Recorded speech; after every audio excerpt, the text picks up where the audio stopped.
اب دل کو تھام لیجئے، اپنے حواس قابو میں رکھیے۔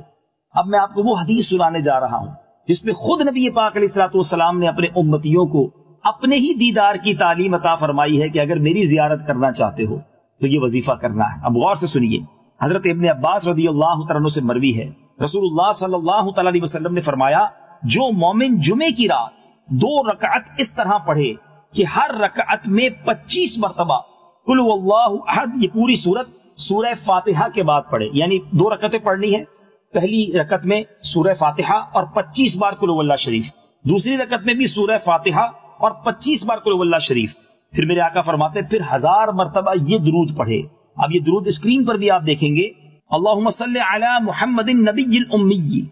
تو آنے والے جمعے سے پہلے خواب میں میری زیارت کرے گا، اور جو میری زیارت کرے گا اللہ عز و جل اس کے گناہ معاف فرما دے گا۔ اللہ اکبر، باوضو ہو کر تیاری کر کے ایک جس کو کہتے ہیں نا کہ فوکس کے ساتھ جمعرات کی رات یہ وظیفہ ضرور کیجئے گا، انشاءاللہ اللہ نے چاہا ضرور کرم ہوگا۔ میرے آقا بڑے کریم ہیں، اور جب انہوں نے خود ہی یہ تعلیم دی ہے تو مجھے بہت امید ہے کہ نہ جانے اس کی قسمت کا ستارہ چمک اٹھے اور ہمارے بہت سارے ناظرین کو نبی پاک کی زیارت نصیب ہو جائے۔ سیدی مفتی اعظم ہند مصطفیٰ رضا خان صاحب نوری لکھتے ہیں نا،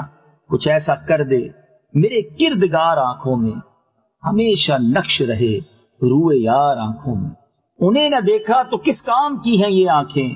کہ دیکھنے کی ہے ساری بہار آنکھوں میں۔ تو اب میں امید کرتا ہوں اس وظیفے کو کریں گے اور کرنے کے بعد اس کی برکتیں بھی لوٹیں گے۔ اللہ تعالی ہمیں درود پاک کی برکتیں نصیب فرمائے۔